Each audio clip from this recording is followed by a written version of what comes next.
오늘도 어제에 이어서 마지막 때에 관한 말씀입니다. 몸이 건강해야 또 정신도 건강하듯이 우리가 바른 성경적인 재림 신앙을 가질 때 우리의 신앙이 건강해지고 또 바로 설 수가 있는 것입니다. 그래서 우리는 성경적인 바른 재림 신앙, 종말 신앙을 우리가 가질 필요가 있습니다. 초대교회는 재림을 기다리는 공동체였습니다. 항상 그들은 성도들과 만나면 마라나타, 주 예수여 어서 오시옵소서라고 인사하면서 그들은 간절히 사모하며 주님의 날을 기다렸던 것을 볼 수가 있습니다. 그들은 주님이 다시 오신다 라고 하는 것을 믿었기 때문에 어떤 고난도 넉넉히 이기는 새 힘을 얻게 되었던 거죠. 또한 주님의 재림을 확신하고 살았기에 당장 당하는 고난은 잠깐의 고난이다. 우리가 받을 복은 영원한 그 하나님의 영광이다 라고 하는 확실한 흔들리지 않은 믿음 속에서 고난이 와도 그들은 생명 걸고 전도하고 예수님을 증거하면서 살았던 것을 볼 수가 있습니다.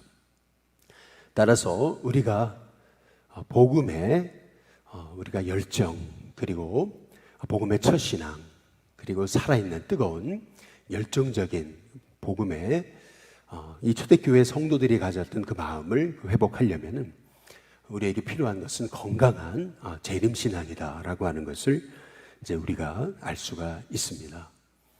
분명 주님 오신다라고 하는 이 한 가지 약속만 성경에서 아직 이루어지지 않은 성취될 약속이라고 우리가 믿는다면 우리도 주님이 오신다라고 하는 그런 재림신앙 속에서 살아가는 하나님의 종들이 되어야 될 줄로 믿습니다. 분명 주님이 오신다. 이 약속은 사도행전에서 하늘로 승천하시면서 우리 주님이 하늘을 통해 말씀하신 것처럼 제자들은 넋놓고 하늘을 바라보고 있으니까 하늘에서 소리가 들리잖아요. 예수님이 너희가 본 그대로 다시 오실 것이다 라고 그렇게 약속하시잖아요. 이것은 예수님을 믿는 우리에게 주신 하나님의 이제 마지막 약속이라고 하는 것을 이제 볼 수가 있습니다.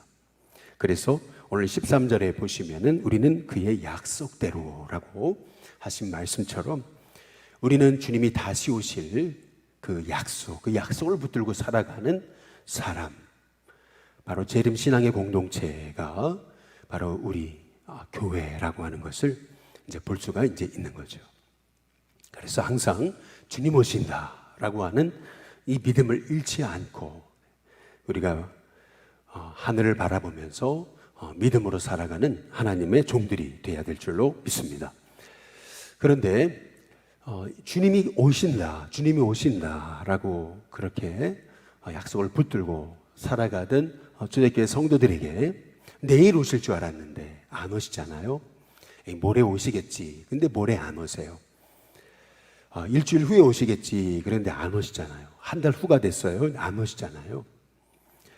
소위 빅터 프랭클의 죽음의 수용소에서라고 하는 책에서 나오듯이 수용소에서 생활하다가 한 사람이 이제 꿈을 꿨어요.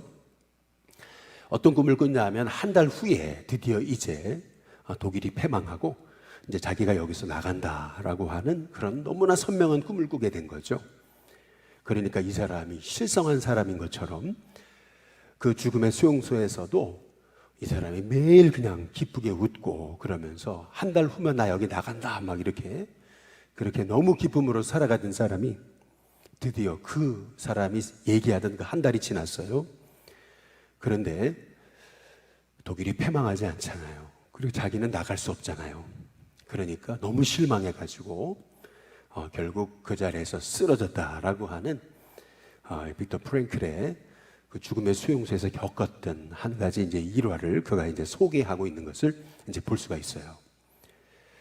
그러니까 분명 한 달 후면은 자기가 여기서 나가겠다고 생각을 했는데 기대가 무너졌잖아요. 기대감이 무너지니까 자포자기하더라. 이제 이런 그런 얘기입니다. 사람에게 소망이라는 게 얼마나 중요한가. 사람은 소망을 먹고 살아가는 의미의 존재다. 이제 그런 얘기입니다. 마찬가지로 초대교회도 주님이 내일 오실 줄 알았는데, 모레 오실 줄 알았는데, 한 달 후에 오실 줄 알았는데, 주님이 오시는 게 지체되는 것처럼 이제 보여지잖아요. 그러니까 마귀는 항상 그 틈을 이용하는 거죠. 그래서 에베소서 4장 27절에 마귀로 틈을 타지 못하게 하라, 틈을 주지 마라, 이제 이렇게 이제 말씀하시는 것을 볼 수가 있습니다. 항상 마귀는 이런 우리의 의심의 틈을 이제 이용해서 우리를 미혹하는 거죠. 그래서 주님이 언제 오시냐 도대체, 이제 이러한 잘못된 그러한 이단 사상이 이제 팽배하고 있는 이런 상황 속에서 베드로는 너무나 중요한 하나님이 우리에게 가르쳐 주신 하나님의 시간 개념에 관해서 이렇게 말씀하고 있습니다. 8절에 보면 사랑하는 자들아, 주께는 하루가 천년 같다. 그리고 천년이 하루 같다는 이 한 가지를 잊으면 안 된다라고 그렇게 이제 말씀하고 이제 있습니다. 우리가 기억해야 되는 것은 뭐냐면은 우리는 보통 시간을 물리적인 것, 시간을 그냥 어떤 게 물이 흘러가듯이 어떤 물량적인 것으로 이제 우리는 생각합니다. 24시간, 그리고 일주일, 한 달, 1년, 이런 물리적인 개념으로 이제 우리가 생각을 해요. 물량적으로 이제 시간이, 그러니까 우리가 예를 들면 100세를 산다. 그러면 1년, 2년, 3년 이렇게 해서 100세를 사는 거잖아요. 이렇게 우리는 시간을 이제 물량적인, 물리적인 것으로 이제 생각을 해요. 근데 이것이 통상적인 크로노스라고 하는 시간이에요. 히랍의 헬라적 개념, 성경적인 개념으로 시간은 우리가 생각하듯이 단순히 크로노스의 시간만을 의미하는 것이 아닙니다. 성경에서 말하는 시간은 두 개의 시간이 있어요. 그것은 뭐냐면 이렇게 흘러가는 시간, 다시 말하면 물리적인 시간, 이것은 우리가 생각하는 1살, 2살, 3살, 4살 이런 식으로 보는 것이 크로노스, 그냥 흘러가는 시간을 이제 의미하는 거죠. 이렇게 크로노스의 시간 개념으로 이제 보게 되면은 인생이라는 것이 허무합니다. 그렇잖아요. 야, 우리가 예를 들어서 나이가 이제 80세다 그러신다면, 야, 80세 내가 도대체 뭐하고 살았나 돌이켜보면은 허무한 거예요. 그리고 또 남겨진 시간이 이제 얼마 안 남았네, 이렇게 되면은 인생이라는 게, 야, 이렇게 허무한 것인가. 시간을 물질적으로, 물리적으로 흘러가는 시간으로, 크로노스로만 보게 되면은 이 하루가 천년 같고 천년이 하루 같다라고 하는 이 베드로의 하나님의 시간 개념을 우리가 이해할 수가 없어요. 그러면 우리가 시간을 어떻게 이해해야 되는가? 그것은 성경의 시간이라는 개념은 이렇게 물리적인 크로노스의 시간만 있는 것이 아니에요. 하나님이 말씀하신 시간의 개념은 바로 그분의 때, 다시 말해 카이로스의 시간이 있는 거죠. 하나님의 때. 이 카이로스의 시간은 실은 우리가 오늘 하루도 카이로스의 시간을 살 수가 있어요. 어떻게 사는 거냐면 늘 예수님 바라보고 오늘도 하나님 주신 은혜에 감사하면서 하나님의 뜻을 행하며 오늘 매일 성령님과 동행하며 산다면 오늘 하루가 여러분에게는 그 하나님의 카이로스, 하나님의 때가 성취되고 있는 날이 되는 거예요.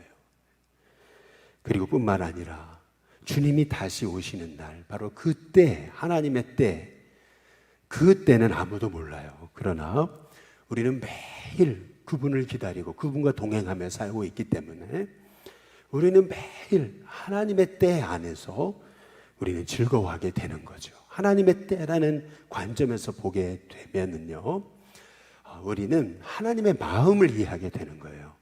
그것이 뭐냐면은 9절에 보면은 주의 약속은 어떤 이들이 더디다고 생각하는 것 같이 더딘 것이 아니라 오직 주께서는 너희를 대하여 오래 참으사 아무도 멸망하지 아니하고 다 회개하게 이르기를 원하신다.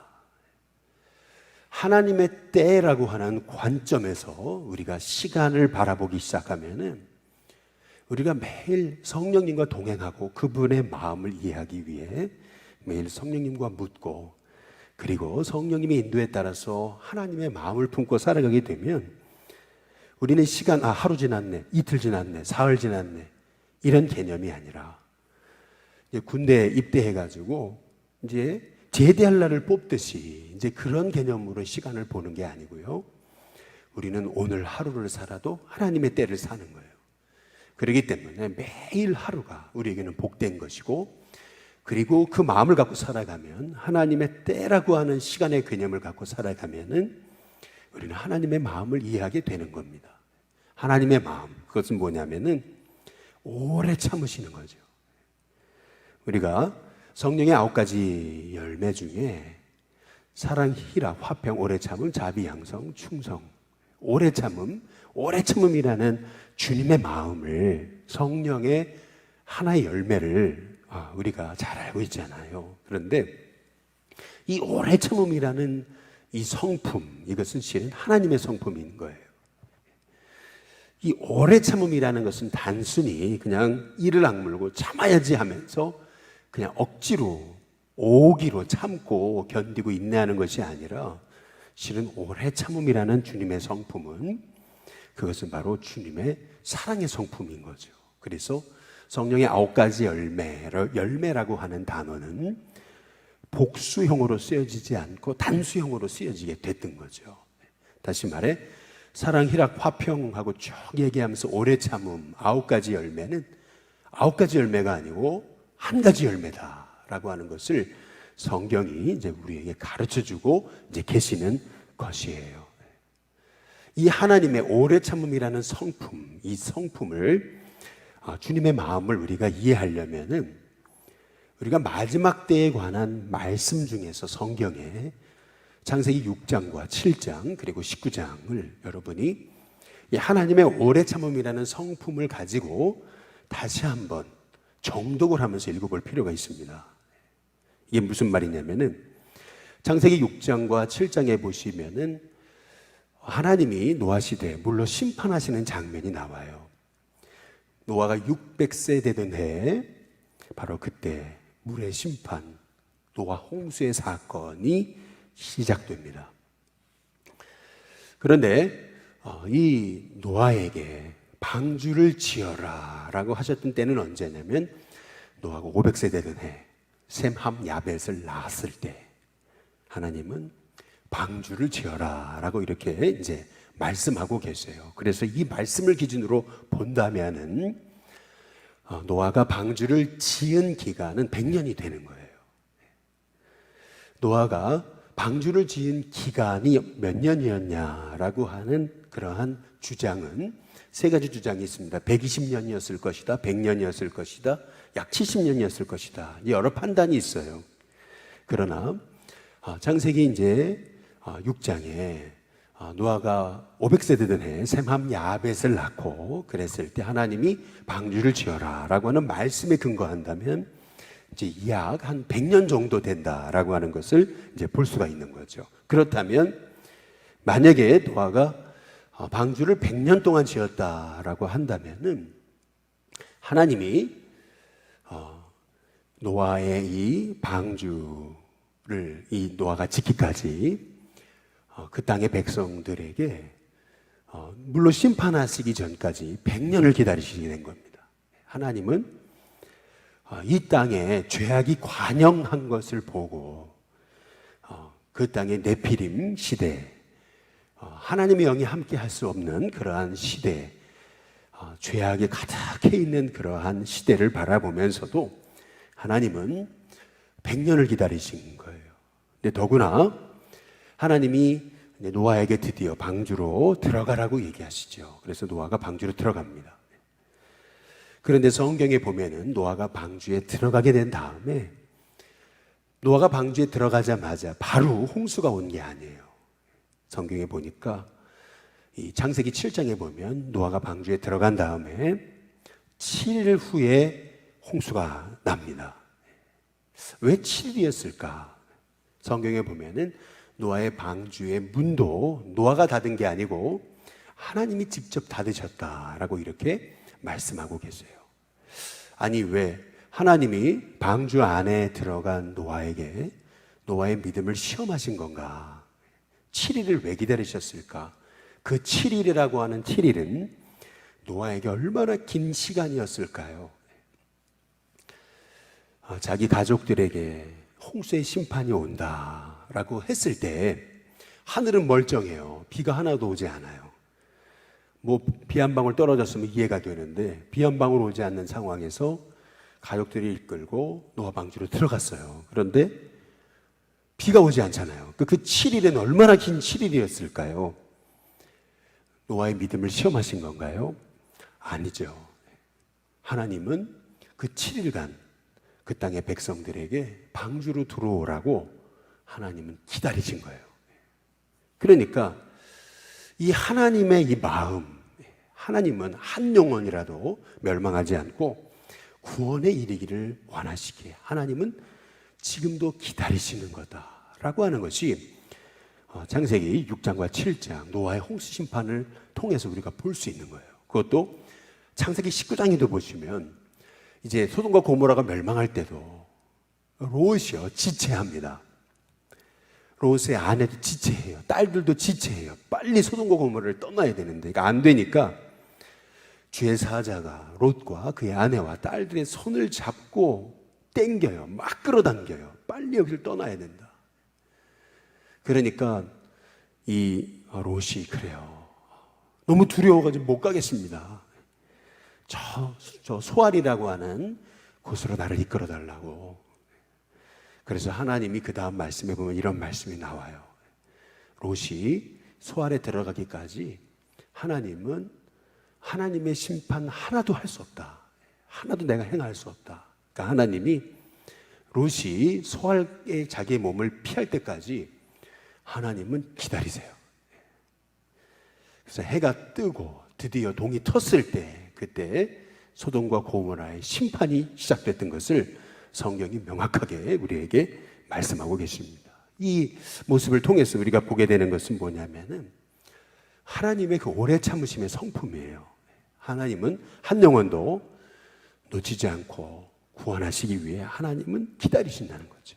그래서 우리는 이 땅을 살아가면서 그냥 흘러가는 크로노스의 시간을 바라보며 살아가는 사람이 아니라 우리는 이 땅에 살고 있기 때문에 크로노스를 무시할 수는 없어요. 그러나 우리는 동시에 카이로스의 때 매일 오늘이 바로 주님이 내게 허락하신 마지막일지 모른다. 그래서 오늘을 매일 주님의 카이로스 안에서 우리가 살아가기 위해 하나님 말씀대로 살아가는 하나님의 종들이 되어야 된다는 것입니다. 분명하게 우리에게 말씀하시는 건 뭐냐면 하나님은 한 영혼이라도 놓치지 않기 위해 기다리시지만 그러나 그 주님의 날은 도둑같이 옵니다. 도둑같이 온다라고 하는 사실은 생각지 못한 때에 오신다는 거죠. 그래서 시한부 종말론자들이 얘기하듯이 1975년에 오신다, 1992년에 오신다, 14만 4천이 채워지면 오신다, 이러한 얘기들은 이것은 다 사람들을 미혹하는 거예요. 그 한 가지 사실을 통해서도 우리는 이 땅에 미혹하는 영을 분별해낼 수 있는 것이죠. 그렇다면 그날은 어떠한 일이 벌어지느냐? 오늘 여기 10절에 보니까 그날에는 하늘이 큰 소리로 떠나간다 그랬어요. 물질이 뜨거운 불에 풀어진다 그랬습니다. 땅과 그 중에 있는 모든 일이 드러난다. 이 드러난다는 말은 탄다. 땅의 모든 것들이 다 드러나면서 다 타고 없어집니다.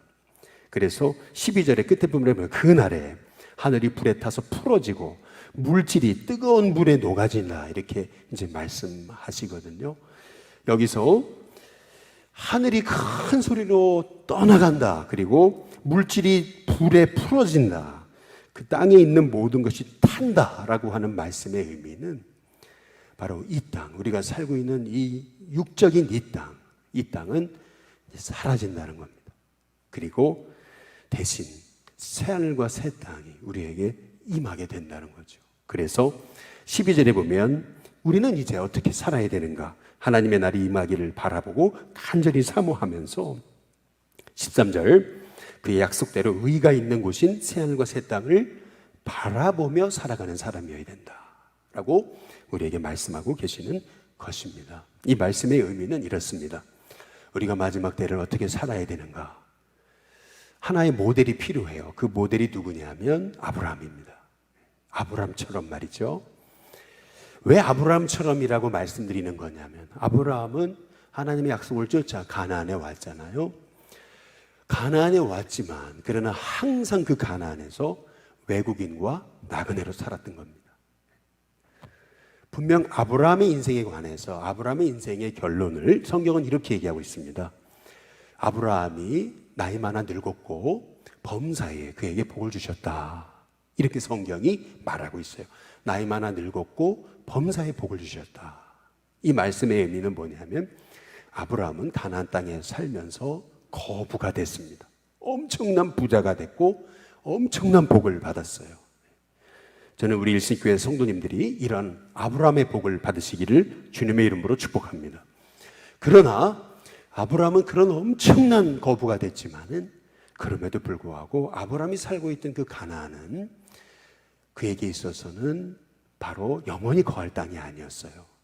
그래서 그는 항상 저 하늘을 바라보면서 더 나은 본향을 사모하며 살았던 것, 그것이 바로 히브리서 11장에서 말하는 아브라함이 믿음으로 바로 하나님이 지으실 저 하늘의 성을 바라봤다라고 말씀하고 계시는 말씀의 핵심인 거죠.